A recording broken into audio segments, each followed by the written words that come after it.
जय हिंद दोस्तों, आप सभी का स्वागत है आपका अपना YouTube channel Jha exam page पर।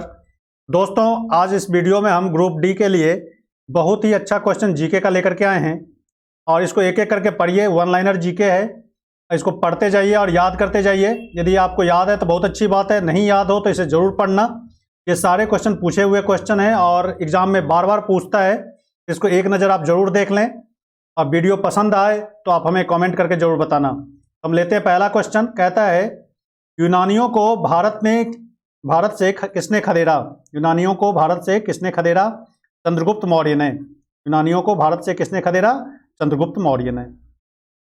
अब कहता है, कलिंग युद्ध किस वर्ष हुआ था? कलिंग युद्ध किस वर्ष हुआ था? तो 261 ईसा पूर्व। याद रखना दोस्तों, कलिंग युद्ध किस वर्ष हुआ था? 261 ईसा पूर्व में कलिंग युद्ध हुआ था।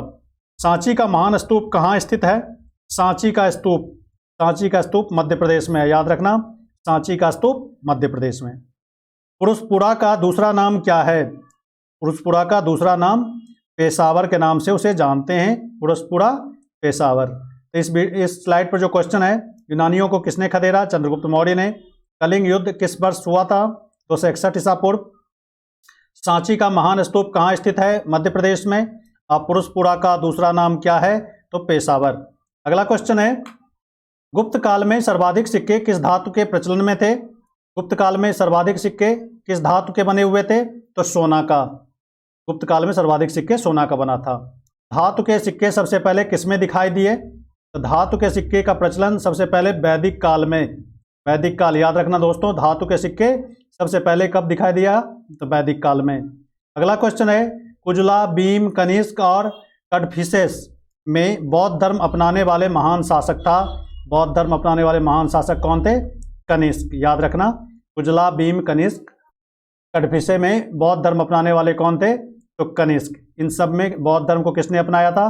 कुजला में भीम, कनिष्क और कड़फिसेस, इन चारों में कनिष्क ने क्या अपनाया था? बौद्ध धर्म अपनाए थे। बौद्ध धर्म अपनाने वाले महान शासक थे।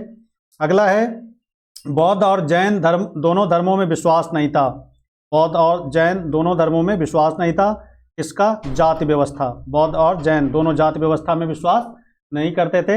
याद रखना दोस्तों, बौद्ध और जैन दोनों धर्म जाति व्यवस्था में विश्वास नहीं करते थे। इसमें क्वेश्चन था, गुप्त काल में किस धातु का सबसे ज़्यादा प्रचलन में था? तो सोना। धातु के सिक्के सबसे पहले किस में दिखाई दिए? वैदिक काल में। और कनिष्क ने बौद्ध धर्म अपनाया था। और अगला क्वेश्चन है, बौद्ध और जैन धर्म में क्या विश्वास नहीं था? किस चीज़ में विश्वास नहीं करते थे? जाति व्यवस्था में। अगला क्वेश्चन है, वैदिक आर्यों का मुख्य भोजन क्या था? वैदिक आर्यों का मुख्य भोजन था जौ और गेहूं। वैदिक युग में जौ और गेहूं भोजन के रूप में ये प्रसिद्ध था, फेमस था। सबसे प्राचीन विश्वविद्यालय कौन सा था? तो सबसे प्राचीन विश्वविद्यालय नालंदा विश्वविद्यालय। याद रखना, नालंदा विश्वविद्यालय कहाँ पर है? बिहार में। याद रखना, नालंदा विश्वविद्यालय बिहार में। किस चोल शासक ने पुहार शहर की नींव रखी? तो करिकाल। ये करिकाला नहीं है, करिकाल है। याद रखना, किस चोल शासक ने पुहार शहर की नींव रखी? करिकाल। महावीर की माता कौन थी? महावीर की माता का नाम त्रिशला। याद रखना, महावीर की माता का नाम त्रिशला। चोल वंश के शासक पुहार शहर की नींव रखी थी, कौन थे? करिकाल। सबसे प्राचीन विश्वविद्यालय नालंदा विश्वविद्यालय। वैदिक आर्यों का मुख्य भोजन जौ और चावल था। अगला है, भारत में किस प्रकार के मिट्टी के बर्तनों को दूसरे शहरीकरण का प्रतीक माना जाता है? दूसरे शहरीकरण का प्रतीक माना जाता है। Northern black polished where. याद रखना, नॉर्दर्न ब्लैक पॉलिश्ड वेयर। भारतीय संगीत की उत्पत्ति का पता किस प्राचीन ग्रंथ से मिलता है? सामवेद। याद रखना, सामवेद से हमारे संगीत जुड़ा हुआ है। अगला है, उत्तर प्रदेश, मध्य प्रदेश, महाराष्ट्र और तमिलनाडु में संगम युग का संबंध किस इतिहास से है? इनमें से कौन सा संगम युग से माना जाता है? तो तमिलनाडु। उत्तर प्रदेश में, मध्य प्रदेश और महाराष्ट्र और तमिलनाडु में संगम युग का संबंध किस इतिहास से है? तो तमिलनाडु। तमिलनाडु का इतिहास जो है संगम युग से माना जाता है। संगम युग तमिलनाडु से संबंधित है, तो तमिलनाडु हमारा आंसर होगा। अजंता के चित्रों में वर्णित कहानी किस प्रकार है? अजंता में जो चित्र बने हुए हैं उसका कहानी कहाँ से लिया गया है? तो जातक कथाएं। जातक कथाएं बौद्ध धर्म से संबंधित है। याद रखना, बौद्ध धर्म से ये जुड़ा हुआ है। जातक कथाएं कहाँ से? बौद्ध धर्म से। अगला क्वेश्चन है, अगला क्वेश्चन है, चंद्रगुप्त मौर्य के प्रसिद्ध गुरु चाणक्य का संबंध शिक्षा के किस केंद्र से था? यानी चंद्रगुप्त मौर्य का जो मंत्री थे, गुरु थे चाणक्य, उनका संबंध किससे था? तो तक्षशिला, शिक्षा का केंद्र था तक्षशिला, तक्षशिला से जुड़े हुए थे चाणक्य। अगला है, वैदिक काल में राजा को अपनी प्रजा से प्राप्त होने वाली कर का क्या नाम था? वैदिक काल में राजा को जो टैक्स मिलता था अपनी प्रजा से, उसका क्या नाम था? तो बाली। याद रखना, वैदिक काल में राजा को जो टैक्स मिलता था उसे बाली कहा जाता। किस राजवंश के सिक्के संगीत के प्रति प्रेम दर्शाते हैं? किस राजवंश के सिक्के संगीत के प्रति प्रेम दर्शाते हैं? तो याद रखना, गुप्त काल के। ये गुप्त काल है, गुप्त काल के सिक्के राजा के संगीत के प्रेम को दर्शाता है, तो गुप्त काल। अशोक ने अपने सभी अभिलेखों में किस प्रकार की प्रकृति का समान रूप से प्रयोग किया है? तो मगधी। याद रखना, मगधी। दोस्तों अगला क्वेश्चन, नालंदा विश्वविद्यालय विशेष रूप से सीखने का एक महान केंद्र था। नालंदा विश्वविद्यालय किसका केंद्र था? तो बौद्ध धर्म से जुड़ा हुआ। नालंदा विश्वविद्यालय विशेष रूप से सीखने का एक महान केंद्र था बौद्ध धर्म का। सिकंदर महान का शिक्षक कौन था? सिकंदर का शिक्षक अरस्तु। याद रखना, अरस्तु। और फिर अगला क्वेश्चन है, बौद्ध धर्म ने भारतीय समाज के दो वर्गों को आत्मसात करके एक अमिट छाप छोड़ी थी। ये खंड थे महिला और शूद्र। कहते हैं बौद्ध धर्म ने भारतीय समाज के दो वर्गों को आत्मसात करके, किसको किसको? महिला और शूद्र को, और इस पर अपना विशेष प्रभाव दिखाया था। ये लोग ज़्यादा आकर्षित हुए थे, तो महिला और शूद्र। फिर अगला क्वेश्चन है, प्राचीन भारत की स्रोत सामग्री को लिखने में प्रयुक्त भाषा थी। प्राचीन भारत की स्रोत सामग्री किस भाषा में लिखी गई थी? तो पाली भाषा में। हमारा आंसर यहाँ पर क्या होगा? पाली भाषा। ये सारे क्वेश्चन इंपॉर्टेंट है, इसको एक एक करके देखना। अगला है दोस्तों, यहाँ पर मैं याद दिलाता चलूँ कि झा एग्जाम पेज से आप जुड़कर SSC, CGL, CHSL, MTS, railway में एनटीपीसी, ग्रुप डी, बैंक की बात करें तो बैंक पीओ, क्लर्क, आईबीपीएस और स्टेट लेवल का कोई भी एग्जाम हो तो आप झा एग्जाम पेज से जुड़कर अपनी तैयारी को पूर्ण कर सकते हैं, अपनी तैयारी को चरम पर पहुंचा सकते हैं। तो आप जरूर झा एग्जाम पेज से जुड़िए। अभी तक इस चैनल को सब्सक्राइब नहीं किया है तो इस चैनल को जरूर सब्सक्राइब कर दें, ताकि हमें और हमारी टीम को, हमारे जो और टीचर हैं उनका हौसला बने और अच्छा अच्छा क्वेश्चन लेकर के आएँ, अच्छे वीडियो लेकर के आएँ, ताकि आपकी तैयारी पूरी हो सके और आप एक कम्पिटिटिव स्टूडेंट बन सके। तो निश्चित रूप से आप झा एग्जाम पेज से जुड़िए, और किसी भी तरह का मन में डाउट हो तो आप यहाँ पर जो नंबर दिया गया है, इस नंबर पर आप कभी भी पूछ सकते हैं, हम आपकी समस्या का समाधान करेंगे। तो ज़रूर आप झा एग्जाम पेज से जुड़िए, और SSC, railway, bank, state level का कोई भी एग्जाम हो तो इसकी तैयारी के लिए आप जरूर जुड़ें हमसे। तो अगला क्वेश्चन लेते हैं हम, बिना गढ़वाल माला एकमात्र सिंधु शहर, बिना गढ़वाल वाला एकमात्र सिंधु शहर कौन सा था? चहुंद्रो, जिसमें गढ़ नहीं था, बिना गढ़ वाला, तो ये चहुंद्रो को माना जाता है। चहुंद्रो याद रखना। आयुर्वेद के क्षेत्र में चिकित्सा के देवता के रूप में किसे माना जाता है? चिकित्सा में आयुर्वेद के जो चिकित्सक माना जाता है तो धन्वंतरी आयुर्वेद के बहुत बड़े चिकित्सक थे, तो धन्वंतरी का नाम आता है। आयुर्वेद में सबसे प्रथम चिकित्सक का नाम यदि आता है तो धन्वंतरी। आजीवक का संप्रदाय समकालीन था। आजीवक संप्रदाय किससे संबंधित था? बुद्ध से। याद रखना, बुद्ध। वह स्थान कौन सा है जहां भगवान बुद्ध ने निर्माण प्राप्त किया था? वह कौन सा स्थान है जहां भगवान बुद्ध ने निर्माण प्राप्त किया था? तो कुशीनगर में भगवान बुद्ध ने महानिर्माण कह सकते हैं इनको, महानिर्माण। तो भगवान बुद्ध ने कुशीनगर में महानिर्माण किया था, अपना प्राण त्यागे थे, तो कुशीनगर। अगला है, जूनागढ़ शिलालेख का संबंध किससे है?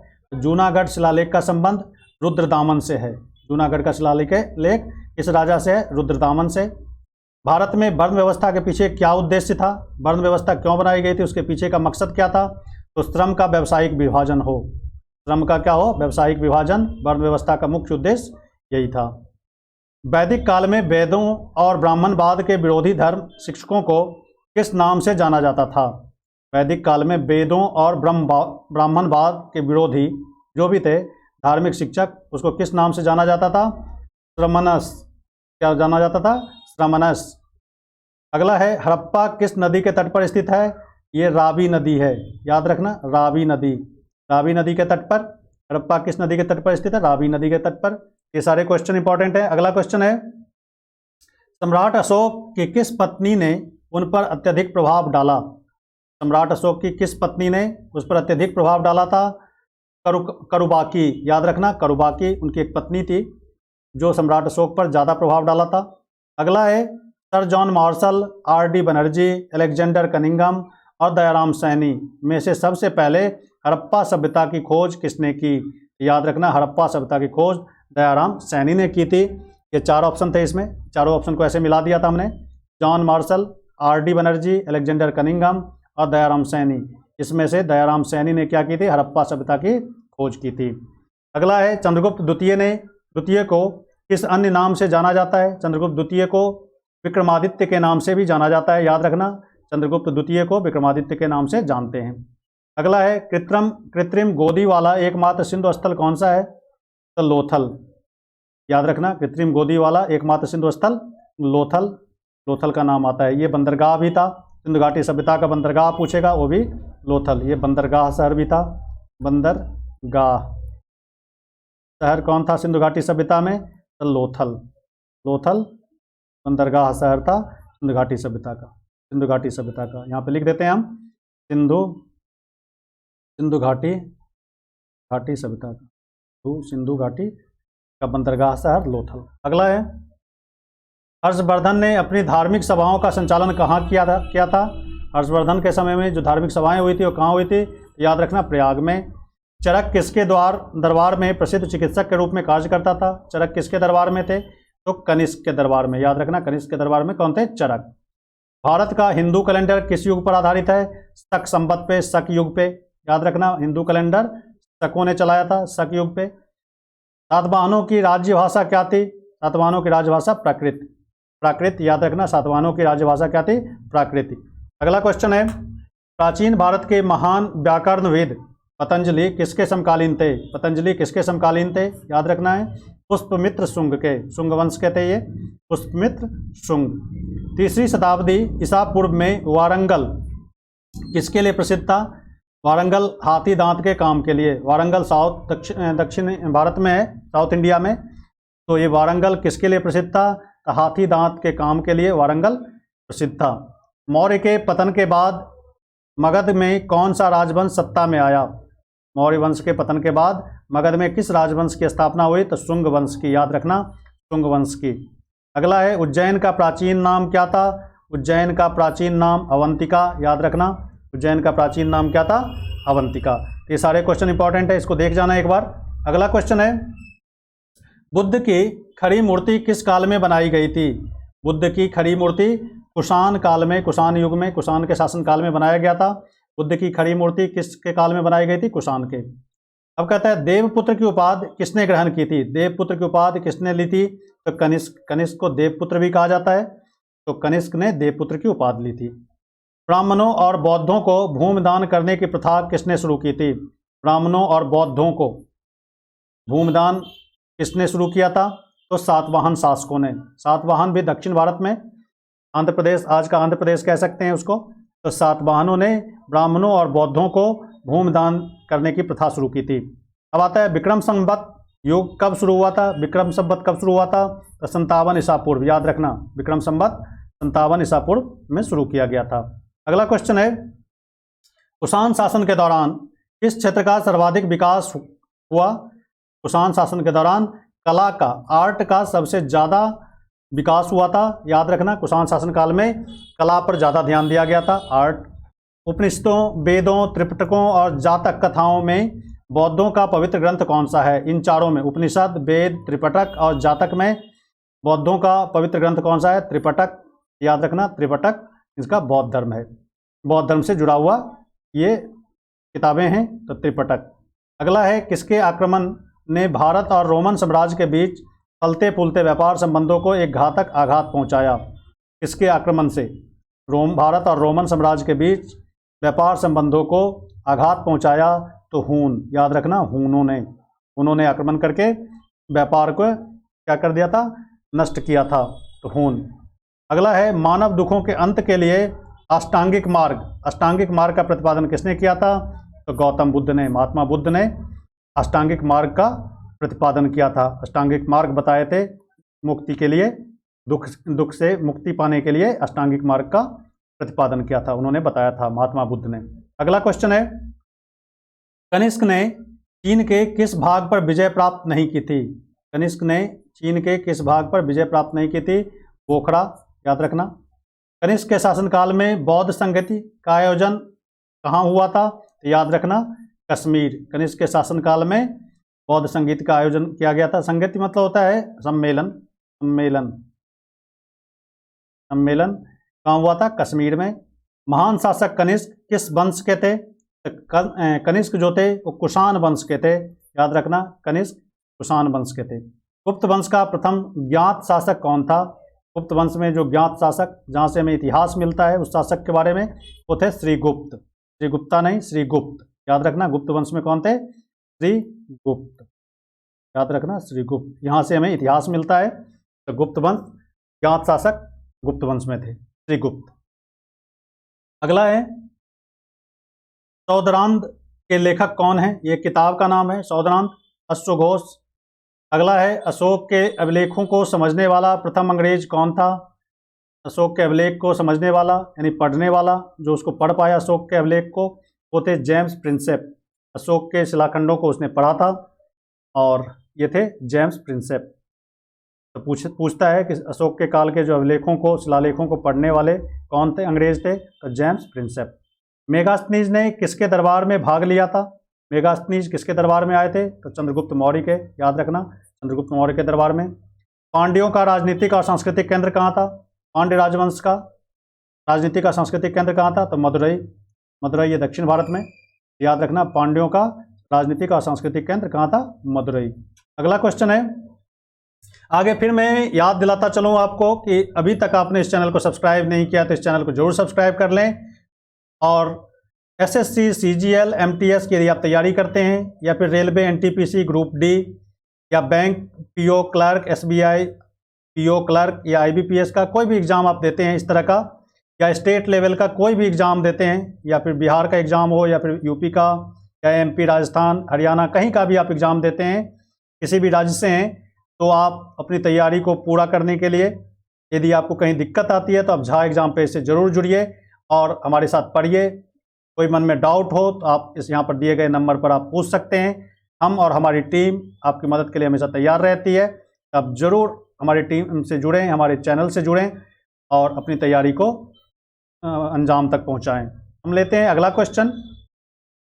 भारत में सोने के सिक्के लाने वाला पहला शासक कौन था? भारत में सोने के सिक्के सबसे पहले किसने चलाया था? इंडो यूनानी ने, याद रखना, हिंदू यूनानी शासकों ने क्या किया था? सोने का सिक्का सबसे पहले चलाया था। कनिष्क के समकालीन कौन थे? तो ये तीन नाम दिए गए। नागार्जुन भी कनिष्क के समकालीन थे, अश्वघोष भी और वसुमित्र।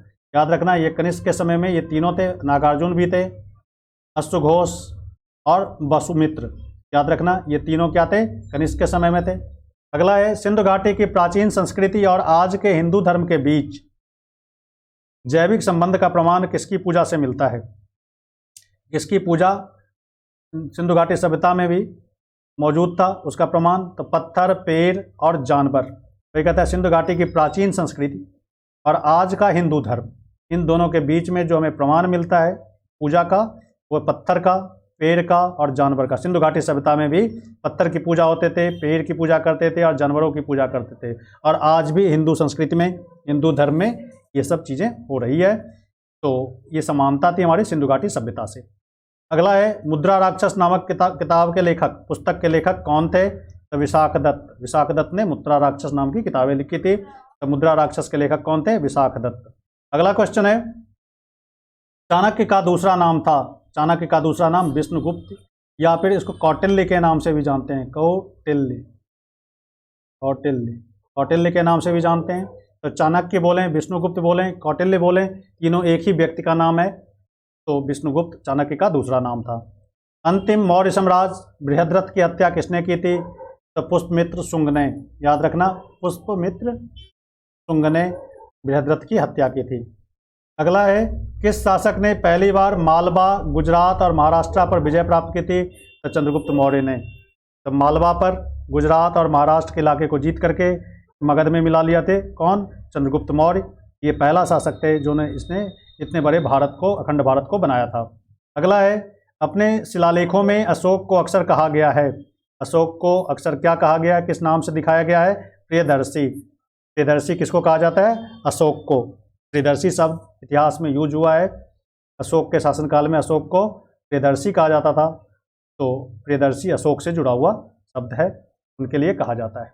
अगला है, मैकियावेली के राजकुमार के साथ किसकी तुलना की जा सकती है?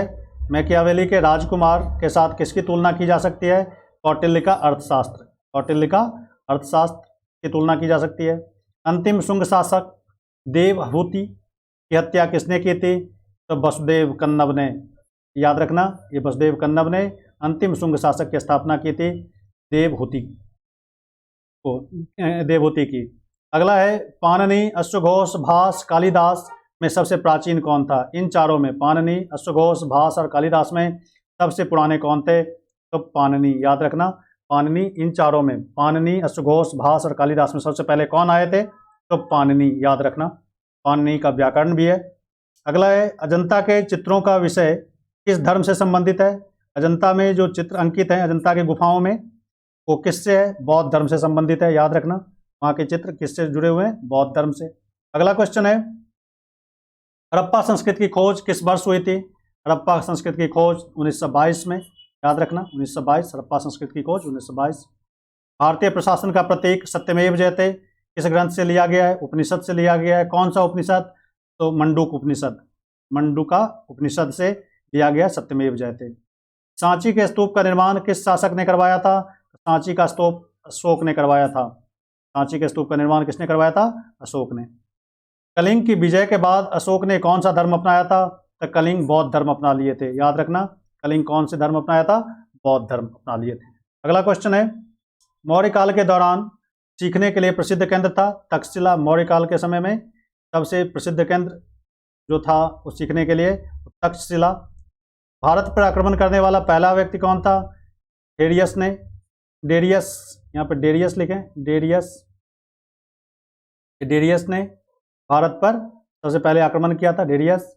बौद्ध परंपरा के अनुसार भगवान बुद्ध का अगला अवतार किसे माना जाता है? तो बौद्ध परंपरा के अनुसार भगवान बुद्ध का अगला जो अवतार माना जाता है मैत्रेय को। मैत्रेय को बौद्ध परंपरा के अनुसार जो भगवान बुद्ध का अगला अवतार मैत्रेय को माना जाता है। किस लेखक ने पहली बार एक अधीन शासक के संबंध में सामंत शब्द का प्रयोग किया था? सामंत शब्द का प्रयोग बाणभट्ट ने किया था। किस लेखक ने पहली बार अधीन शासक के संबंध में सामंत शब्द का प्रयोग किया था? तो बाणभट्ट ने। अगला क्वेश्चन है, सारनाथ में अशोक स्तंभ पर आरूढ़ सिंह राजधानी में कौन सा जानवर मौजूद नहीं है? तो उस सारनाथ के जो अशोक स्तंभ है उसमें हिरण अंकित नहीं है। याद रखना, उसमें हिरण अंकित नहीं है। संगम काल की मदुरई के विशद वर्णन में पाया जाता है। संगम काल में मदुरई के जो संगम हुआ था उसमें कौन सा वर्णन पाया जाता है? मन में गलाई। याद रखना, मन में गलाई। सहिष्णुता, उदारता, दया के आधार पर राजधर्म की स्थापना किसने की थी? कौन से राजवंश था जिसमें सहिष्णुता, उदारता और दया उसकी मूल भावना थी उस राजवंश की? तो अशोक के समय में सहिष्णुता, उदारता और दया पर आधारित राजधर्म की स्थापना की थी अशोक ने। किस विद्वान ने चंद्रगुप्त मौर्य की तुलना सेंड्रोकोटस के ग्रीक संदर्भ से की है? विलियम जोन्स ने। चंद्रगुप्त मौर्य की तुलना सेंड्रोकोटस के ग्रीक संदर्भ से की है विलियम जोन्स ने। अगला है, भारत में सबसे पहले सोने के सिक्के किसने चलाए थे? यूनानी ने। अभी बताया था, इंडो यूनानी। वैदिक काल में सबसे पहले किस धातु का प्रयोग किया गया था? वैदिक काल में सबसे पहले कॉपर, सबसे पहले तांबा ही खोजा गया था। याद रखना, तांबा। कादम्बरी के लेखक रोमांटिक नाटककार थे, वह कौन थे? बाणभट्ट। कादम्बरी किसने लिखा? कादम्बरी एक किताब का नाम है, इसको किसने लिखा? तो बाणभट्ट ने। अशोक ने किस बौद्ध भिक्षु से प्रभावित होकर बौद्ध धर्म ग्रहण किया था? अशोक ने किस बौद्ध भिक्षु से प्रभावित होकर बौद्ध धर्म अपनाया था? उपगुप्त। याद रखना, उपगुप्त। अगला क्वेश्चन है, बौद्ध धर्म में बैल का संबंध बुद्ध के जीवन के किस घटना से है? बौद्ध धर्म में बैल का संबंध बुद्ध के किस घटना से है? तो जन्म से। अशोक महान के अधीन मौर्य राजशाही का सबसे उपयुक्त वर्णन क्या है? एकीकृत, केंद्रीकृत, एकाधिकार। अशोक के महान के अधीन मौर्य राजशाही जो था, मौर्य वंश जो था, उसमें सबसे अधिक वर्णन केंद्रीकृत एकाधिकार का है। सातवाहन मुख्य रूप से किस धातु में अपने सिक्के ढालते थे? सातवाहन के समय में किस धातु के सिक्के चलते थे? तो लेड, लीड नहीं लेड। लेड मतलब होता है शीशा, शीशा का सिक्का भारत में सातवाहन राजवंश के समय में देखा जाता है। शीशा का सिक्का पूछता है कि शीशा का सिक्का किस राजवंश ने चलाया था? तो सातवाहन। शीशा का सिक्का याद रखना, ये क्वेश्चन गलत लिखा गया था, लेड है यानी सिक्का यानी शीशा का सिक्का। सेल्यूकस निकेटर को किसने हराया? चंद्रगुप्त मौर्य ने। सेल्यूकस निकेटर को किसने हराया? चंद्रगुप्त मौर्य ने। अगला क्वेश्चन है, सिंधु घाटी सभ्यता का संबंध किस ऐतिहासिक काल से था? तो कांस्य युग से। उस समय कांस्य युग कह सकते हैं। सिंधु घाटी सभ्यता का संबंध किस ऐतिहासिक कालखंड से था? तो कांस्य युग से। गुप्त शासकों की दरबारी भाषा थी। गुप्त शासक के समय में कौन सी भाषा उसके दरबार में प्रचलित थी? तो संस्कृत, याद रखना संस्कृत भाषा। ग्रीको रोमन कला का स्थान कौन सा था? तो गांधार शैली, याद रखना गांधार शैली। ग्रीको रोमन कला का स्थान क्या था? गांधार था। गांधार की जो शैली थी वही था ग्रीको रोमन कला, याद रखना गांधार से जुड़ा हुआ है वो कला। गांधार कहाँ है पर? अफगानिस्तान, अफगानिस्तान, याद रखना अफगानिस्तान है। तक्षशिला की लोकप्रियता के पीछे का कारण क्या था? गांधार कला, याद रखना गांधार कला। अगला है, सांची क्यों प्रसिद्ध है? सबसे बड़ा बौद्ध स्तूप होने के कारण, याद रखना सांची क्यों प्रसिद्ध है? वहाँ पर सबसे बड़ा बौद्ध स्तूप है सांची। गुप्त वंश किस सिद्धि के लिए प्रसिद्ध था? गुप्त वंश किसके लिए प्रसिद्ध था? कला और वस्तुकला के लिए, कला आर्ट के लिए और वस्तुकला के लिए। हड़प्पा के लोग किसके उत्पादन में प्रथम थे? हड़प्पा के लोग किस चीज़ का ज़्यादा उत्पादन करते थे? तो कपास का, याद रखना। और लास्ट क्वेश्चन आज के इस वीडियो का, गौतम बुद्ध का संबंध किस राजवंश से था? तो शाक्य राजवंश से था। ये शाक्य राजवंश से गौतम बुद्ध का संबंध था। तो दोस्तों आज के इस वीडियो में कुछ इंपॉर्टेंट क्वेश्चन थे, आप इसको जरूर पढ़ना और किस तरह का क्वेश्चन आप चाहते हैं जरूर हमें कमेंट करके बताना। आज इस वीडियो में बस इतना ही। अभी तक चैनल को सब्सक्राइब नहीं किया है तो इस चैनल को जरूर सब्सक्राइब कर दें। आज बस इतना ही। Thank you very much. जय हिंद।